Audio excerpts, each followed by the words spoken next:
Hello and welcome to Deprogrammed. This is the New Culture Forum's latest show.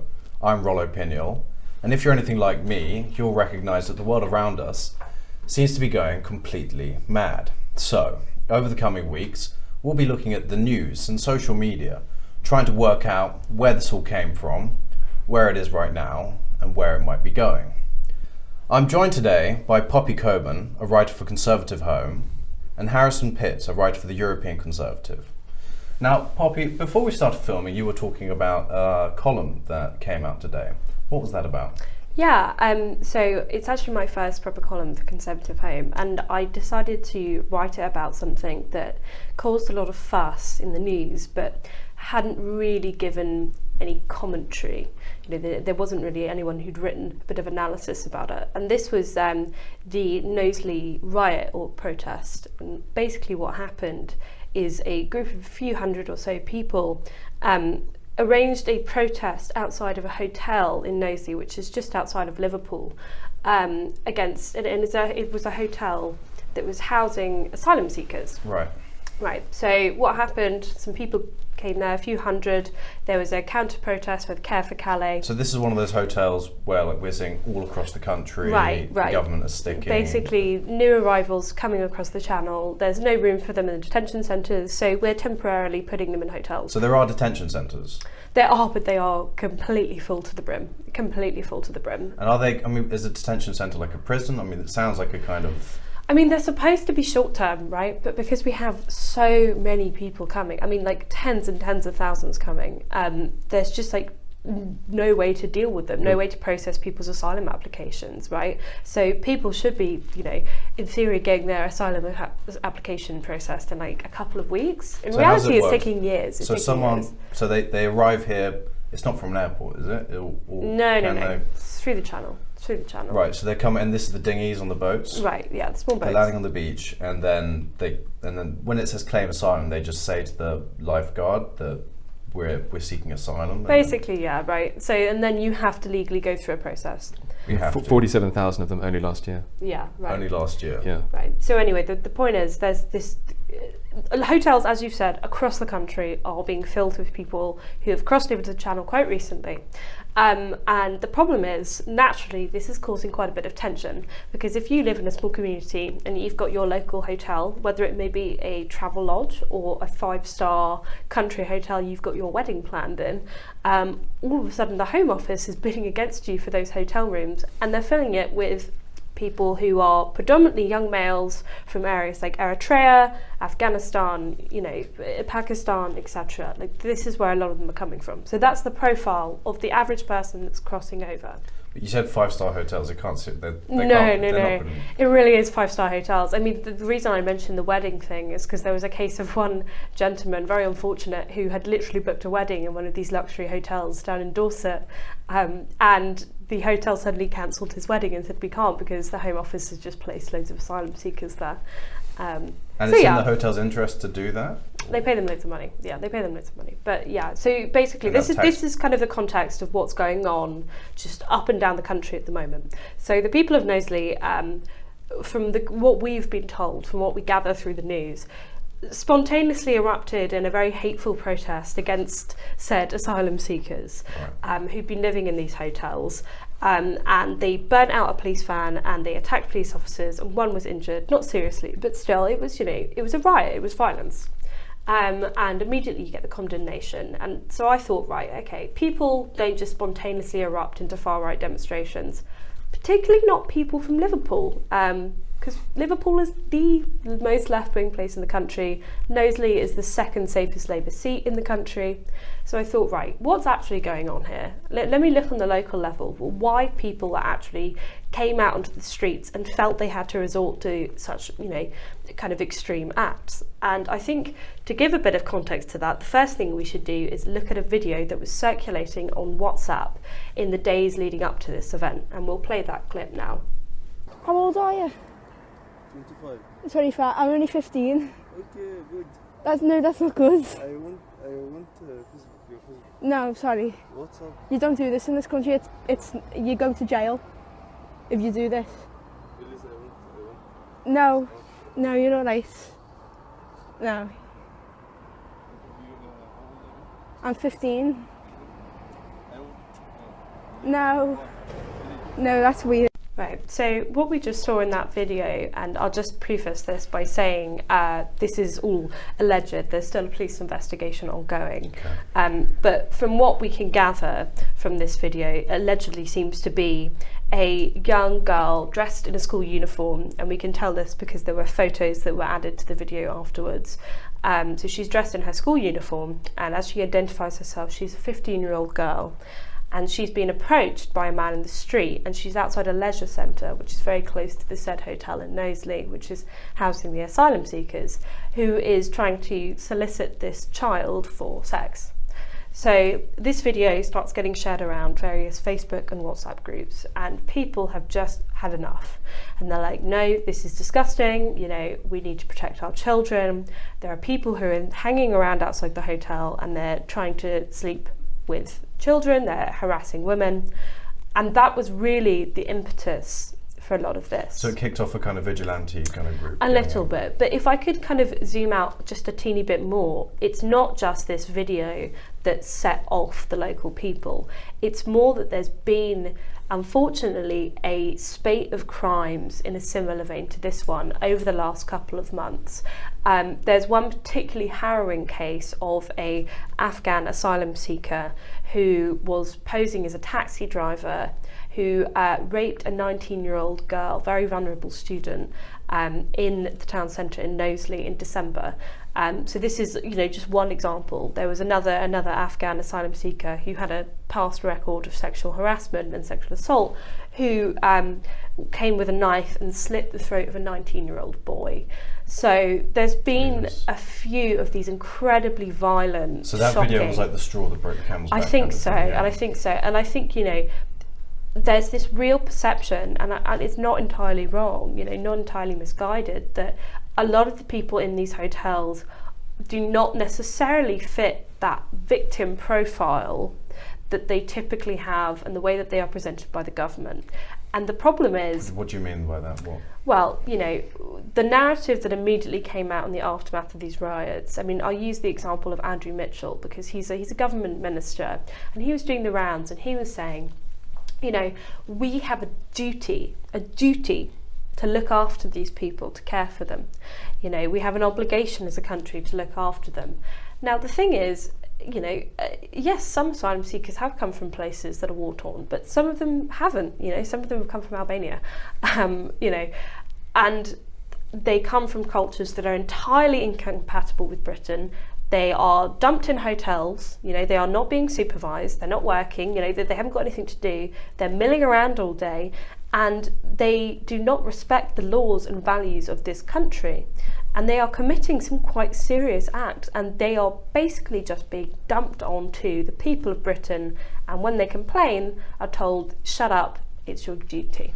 Right. So the government's trying to paint them as displaced families or people who need our support and care, but actually what you're saying is they're fighting age males who've come to England just because they're looking for like an economic opportunity. Yeah, I mean, kind of thing, a lot of them are, and you know, you have to be able to grapple with the fact that, you know, these people, they're human. They're not just like one-dimensional victim characters. You know, we understand, for example, in the case of Afghanistan, right, which was the ethnic profile of the men that committed two of these crimes.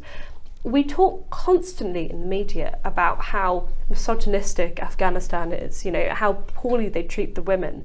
The idea that suddenly, upon leaving Afghanistan and crossing onto the shores of Britain, they suddenly turn into feminists is just absolutely insane. You know, it is completely insane.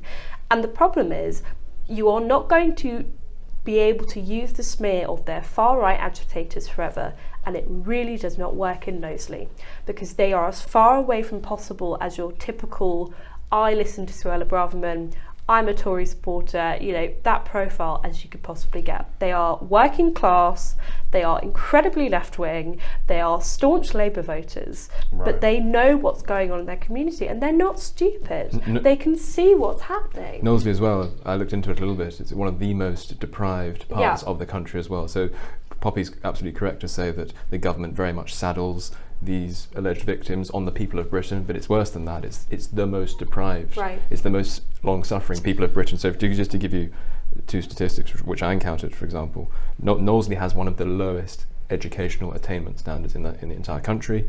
It has some of the highest proportion of children on free school meals, which is a sort of designator of a very low socioeconomic status. And so these people aren't going to West Hampstead.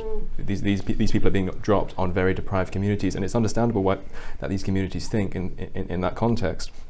Why are these lawbreakers, essentially? Because the first thing they do is break the laws of this country by the sheer fact that they've entered it. They don't necessarily go on to commit the sorts of heinous crimes that Poppy's talking about. Most of them don't, but they have shown sort of a flagrant disregard for the law by entering the country in the first place, by subsidising the people smuggling trade, which runs this wretched business across the Channel.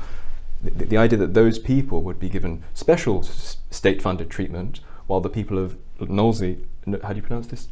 Knowsley is left to sort of languish in suffering. It's very unjust. It's not just Knowsley, right? This is obviously what's been in the news. But I mean, one of the things I saw, I mean, really the most disgusting thing about this entire event has just been the completely callous and almost delusional reaction from certain people in politics and the media to this. I mean, the Times did a piece discussing the trauma that the asylum seekers within the hotel faced because they were seeing all of the unrest going on outside. You know, there was obviously a police van on fire. I imagine it probably would be quite distressing, right? But they had this article on their website, and one they had next to it, you know, this is another harrowing story that's just come out of a schoolgirl in Kent who was pinned down by Afghan asylum seekers who were also in the school with her and gang raped.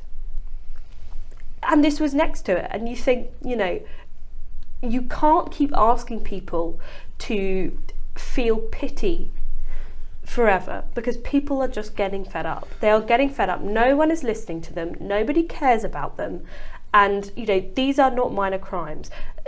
These are life-ruining crimes. They are ruining some people's lives. And that has to be grappled with. You know, the government has to get control of this situation. I think, because the thing is, when you hear about a vigilante group being formed, now, even though it seems as though they have a kind of grievance, which we'd all say, fair enough, that stuff shouldn't go on, my gut thing is to say, well, actually, you need to make sure that the government's on top of this, because if vigilante groups do start forming, that's a recipe for, like, you know, not a nice situation as well. So they should be proactively trying to make sure that this stuff doesn't go on, and because the state has failed. You know, the state has a duty of care, but when the way they talk about it, they act as if the only duty of care they have is to the asylum seekers themselves, and that's just not true. You know what? Your number one priority should be your taxpayers, your own citizens. So the problem is they're trying to paint a narrative that when they talk about these people, we're talking about sort of like a mother and her two children who've come from a war. Because there is that point that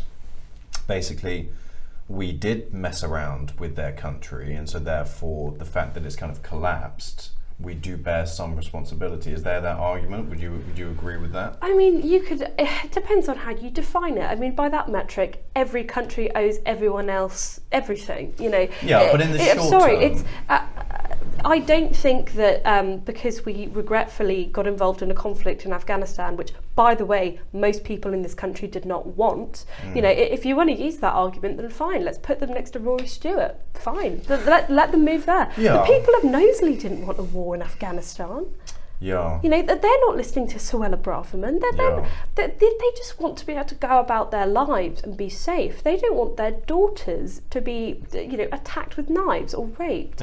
It's just, there's no compassion. It's completely one-sided, you know, and I just think it's so distressing, you know.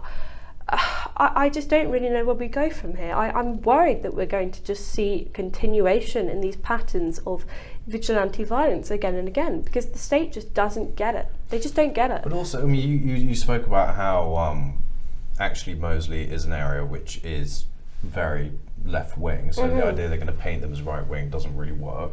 But then that alludes to the kind of, the right-left wing doesn't work anymore, because if they're in a very deprived area, naturally a viewpoint that you can assume most of them have is that the share of wealth is a big problem, income inequality is a big problem, blah, blah, blah, blah, blah.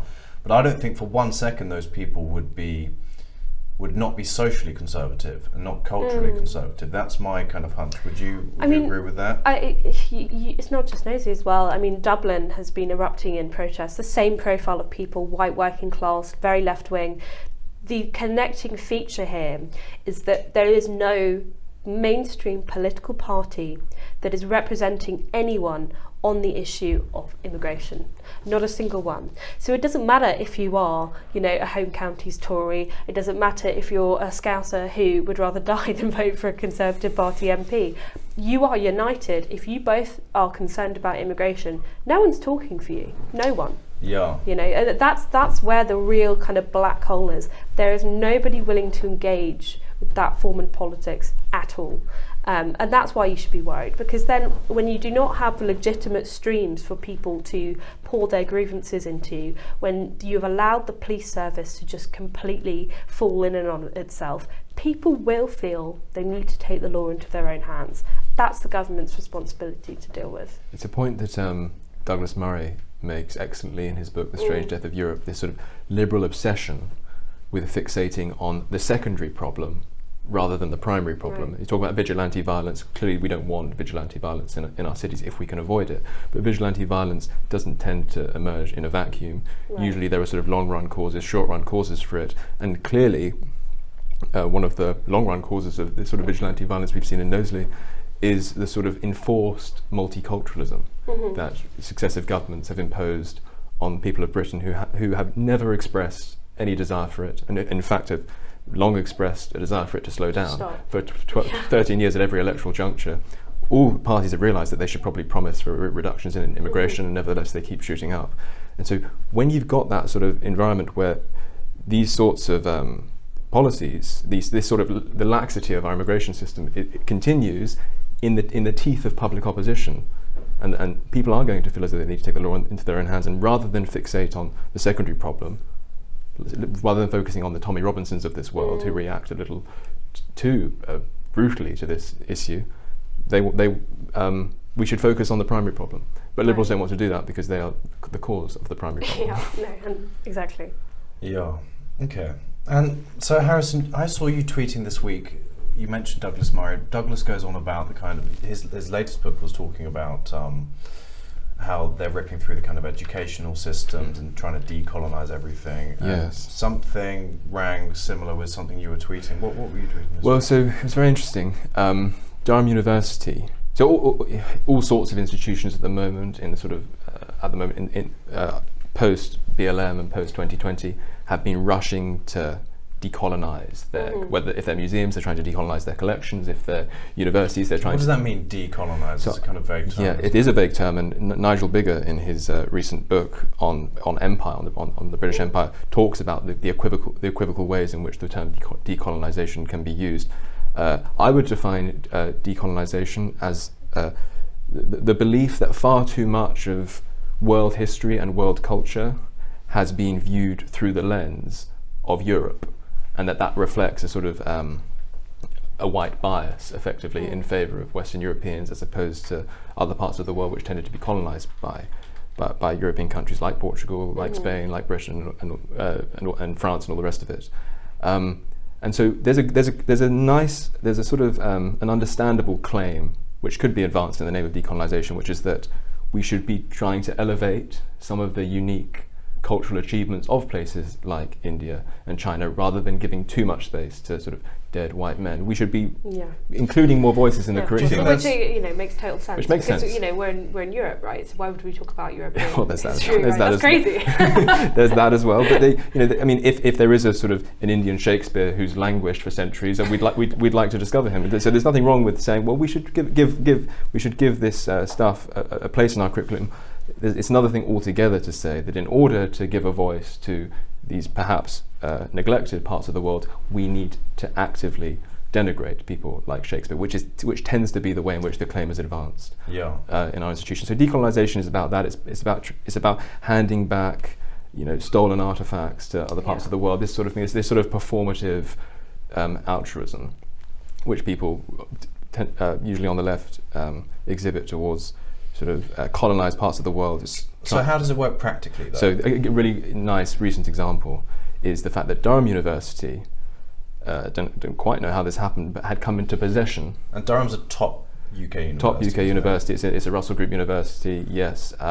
And lots of universities are doing this at the moment. They're trying to decolonize their curriculums, but they're also trying to, lots of universities have libraries, they have collections, they're trying to decolonize their collections as well, because the idea is that a lot of the things that are in our museums are sort of ill-gotten. They were sort of acquired through injustice, and that injustice was perpetuated by a pro-white mentality. This isn't just students kind of making a statement. This is coming right from the top. Seems to be, yeah. And it's especially in this case. I mean, you know, the sort of people who man these institutions are very receptive to this stuff, because whether it's white guilt, who knows what it is, but nevertheless, it's certainly happening, and it's sort of spreading like wildfire across our country. But what does that mean practically? Like, how does that play out in real time? So, to give a recent case, Durham University, its library collection, for whatever reason, the people who run that had come into possession of these Japanese flags, which were from the 1940s, because, as many people will know, Britain, America, and China were at war with Japan from 1941 to 1945, because the Japanese were running a pretty ferocious... They were doing imperialism in a way that wouldn't... Yeah. They were... I'll get into some of the details of what Japanese imperialism meant for people like in the Philippines and people in China and other parts of the world. But nevertheless, Japan had sort of preemptively declared war on Britain, on the United States in December of 1941. And so as a result, the Allied powers were then at war with Japan as well as with Germany. So that's what happened in 1941. So it was a key moment. And Britain, you know, there were British servicemen posted in the Far East fighting the Japanese from 1941 to 1945. So one of our side, while we're fighting the Japanese, we've nicked one of their flags? Effectively, that's what happened. So, you know, this is what happens in wartime when Napoleon was conquering Italy. Why do you think there were so many wonderful Renaissance Italian artworks in the Louvre? Yeah, souvenir, right? Yeah, spoils of war. The spoils of war. Gift shop. Yes, exactly. And you know, was this like a sailing ship that they nicked the flag off? I have no idea. Maybe it was. Do you know where it was probably from? There was a lot of British fighting against the Japanese in places like Singapore, in India, on land. So it was probably acquired by that means. And so basically what it was... But did the Japanese soldiers just have flags? So what happened is that Japanese family members, before they'd go to war, would give them these sorts of, you know, Japanese flags with a sort of good luck sign on it, and it was carried as a souvenir by the Japanese soldiers. And one of our soldiers nicked this? Yeah. Absolutely. Yeah, fair enough. Fair enough. Yeah, come on. Fair enough. You know, especially you're allowed to take a flag. So yeah, and this happened, and for whatever reason, maybe the chap went on to be a student at Durham, I don't know. But for whatever reason, this flag is now in the archives of Durham University. It's in their collection. And what effectively happened is that as a sort of Durham has been touting its sort of decolonisation campaign for quite a while. So recently, for example, to give you another recent example of how Durham very much has form on this score, it emerged 6 months or so ago that Durham University, that the mathematics faculty at Durham University had been issuing guidance to their professors saying, be careful if you're citing too many white mathematicians in your lectures and too many male mathematicians in your lectures, as if, you know, minority students are going to be alienated by the fact that Einstein was white, or female students are going to be dissuaded by the fact that John von Neumann had male genitalia. That's true. That's why I didn't do maths. That's why you didn't do maths. Yeah, so I did history. In a top UK university. Where they're studying maths, which is you know, a hard science. Yeah. There's nothing cultural. But right, the Japanese flag thing is particularly funny because, I mean, it's the flag of the rising sun, right? Which is, you know, again, to give a little example, obviously Japan's flag now is kind of all white with a little red dot in it, and it's like, oh, Japan's a nice little flag, and you know. Yes. But this particular flag, right? I mean, I saw your tweet. This is the flag of the rising sun, which is that little red dot with lots of red lines coming up, and it's obviously meant to look like, again, like a rising sun. Absolutely.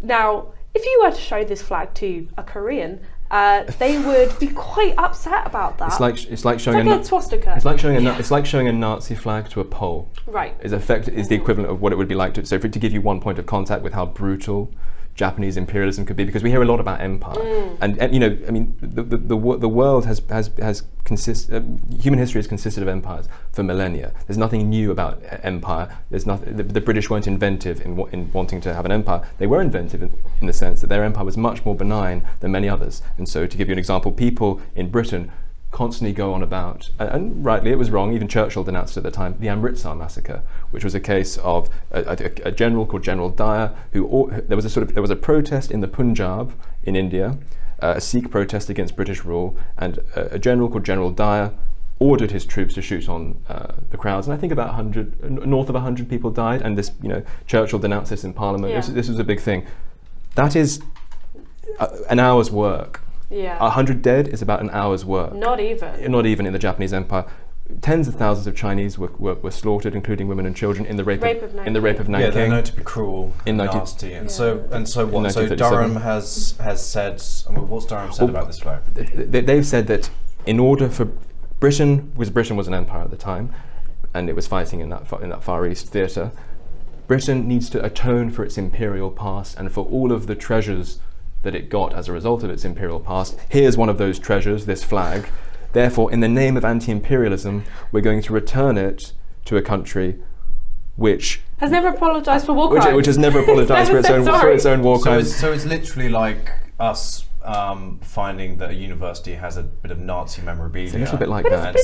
And saying, right, we need to give this back to Germany. Yes. Yeah, but it's literally worse. Germany apologised for the horrors it committed in the war. Japan has never actually really apologised. They've never apologised. No. Have a guess. This is for you two. Fingers on the buzzers. So Poppy was talking about, you know, show this to a Korean. Right. What do you think a Korean would think looking at this flag? And I said the same way that a Pole would think. I don't have statistics on Korea, but I do have statistics on the Philippines. What percentage of the Filipino population do you think was killed? Was killed under Japanese imperialism from 1941 to 1945 as a percentage of the population? Okay. 5%. Like 3? 17%. Jeez. It's very close to the same number that exists in Poland for the Nazis. So you can see why. You know, in short, the thing that I find hilarious about all of this is the fact that people, the sort of the decolonization crowd, constantly complain about what they call Eurocentrism, which is the idea that far too much of world history has been seen through the lens of Europe, and we need to elevate the achievements of other parts of the world. A reasonable claim in theory, but nevertheless, at every juncture, these people display and exhibit and expose their complete ignorance of any other part of the world but Europe. Right, exactly. And also it shows, right, that, you know, cruelty is not something that we invented in the West. Cruelty is absolutely universal. And, you know, in the same way, and this is really, this whole mindset is not born out of, and I understand what you were saying, Harrison, but I don't actually think it's true that it comes from a genuine desire to, you know, promote ideas from around the world. That's not true. It's born out of resentment and hatred of the West. That's all it is. These people do not care about, you know, righting the past historical wrongs. You know, that's not what it is. If they did, you know, they would accept genuine apologies and genuine movements made towards it. That's not what they care about. It's about domination. And that's why whenever someone starts telling you we should return this, that and the other because it would be the right thing to do, I do think you actually have to hold pretty firm, go, no, actually, we don't. Because we've all committed quite horrible sins in the past, but we are not culpable for them. We as a society and we as individuals are not culpable for them. Nor necessarily should we always apologise for everything we've ever done. Because the second you give them an inch, they will take a mile. Yes, it's true. And then you'll be giving flags back to a country that had beheading competitions in Korea, which is a very humanitarian thing to Absolutely. But yeah, it goes to show that, you know, the human experience with empire is universal, as Poppy says, and not all empires have been made in the same image. Some of them have been phenomenally brutal.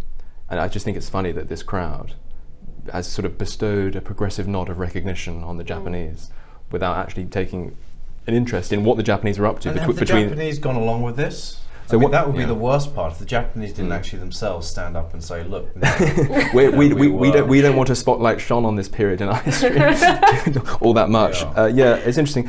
My understanding is that so the Japanese government acted as a sort of intermediary between the families the descendants of the familial descendants of the people whose bodies were presumably robbed. That's disgusting. That's out of order. And this is the thing, because our generation doesn't actually have a strong opinion on Japan. But if you speak to any of the older generation, they have a hugely strong opinion on Japan because of the way they behaved during the war. They're known as having been nasty and cruel. And the broad consensus was that however nasty a nuclear bomb is, it was necessary to stop it was necessary to bring out the biggest bully possible to stop this bully in the east. Because Japan is very difficult to invade because it's a set of islands. And it's a very martial culture, right? We've forgotten now because it's demilitarized. I mean, I think most people, when you think of Japan, and it's not just our generation, it's like basically everyone in Britain, think like, oh, sushi and like weird cartoons and toilets that are heated and play songs when you flush them,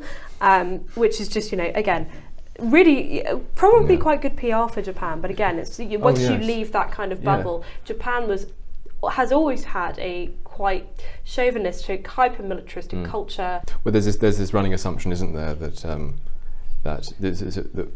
the roots of the West and of Europe in particular are fundamentally malevolent. And because the sort of, I agree with what you were saying earlier, that most of this is born of resentment rather than a real desire to achieve justice. I certainly agree with that. All I was saying earlier is that it is a possible claim that one could make in the name of decolonisation, that it is a desire to elevate other things. But don't give them ideas. Don't give them ideas. It doesn't tend to be the one that is made. Usually the idea is that in order to bestow recognition on the rest of the world and on other world cultures, we must denigrate our own, which is why it's not about shining a spotlight on the closest thing that India has ever had to Isaac Newton. It is about denigrating Newton, which is something that Sheffield University did recently, for example, because he embodies a sort of a white saviour, Eurocentric approach to mathematics. It's about. It's just like also a lot of these universities are just like run by people who just aren't very clever and aren't particularly intellectually curious, and that's what it is. They're Eurocentrist. They only know European history, and they only know the worst bits of European history, which means that they can complacently treat the rest of the world as sort of Edenic innocence, when in fact all cultures in the world have their own pathologies, they have their own dark moments, their own dark episodes in their history, and we should and surely the goal of civilized people should be to learn from all of it. A takeaway is that we need to be meaner. We need to be a bit meaner. Maybe. But this is the thing. This sense of colonizing everything and finding the hidden gems. I think Douglas shut it down with his book The West very well when he said. I mean, I remember there's a movie called The Social Network, and there's a great line where Zuckerberg's in the courtroom and he's arguing with these guys about who basically invented Facebook, right? And he comes up with this line: if you guys were the inventors of Facebook, you'd have invented Facebook. And you kind of want to say to all this kind of decolonization stuff, it's like, if you guys were the inventors of great culture and literature, guess what? You would have come up with great culture and literature. And there isn't, this is the thing. There are different points around the world, whatever. Right? You'll find, you don't think that it's, you're completely right. The idea that Bangladesh, obviously it's a new country, but like the land mass of Bangladesh, if they had figured out how to do the Industrial Revolution first, wouldn't have colonized us because they have some innate goodness that we lack. It's just crazy. People who get ahead first use that power. Unfortunately, that's just human nature. Like, you can't apologize for living and progressing forever. It's just you're going to get yourself tangled up in knots doing that. But yeah. Yeah. At this rate, we'll be recolonizing the world if this mentality spreads. Yeah. It's only Japan. Save the schoolgirls. Yes. Yeah. Well, that's all we've got time for this week. Thank you very much for joining in. If you have any thoughts about what we've been discussing, then do leave them in the comments down below. And we'll see you next time. Thanks very much. Hello. If you're enjoying the New Culture Forum channel and you believe in our mission, may I invite you to join our membership scheme at the link below or on our website, newcultureforum.org.uk. Our work is more important now than ever, and we have great plans ahead for the future, but we can't do it without your support. From as little as £3 per month, you can help ensure that we continue on our mission. As a member, you'll receive a range of benefits, including access to exclusive content, invitations to our private events, including here at our studios, free copies of our books, and much, much more, including, of course, our famous NCF mug. If you aren't able to become a member, then please help us by clicking this button and subscribing to our channel. It's completely free. Just remember to also click the bell icon so that you can get notifications when we post new videos. Thank you.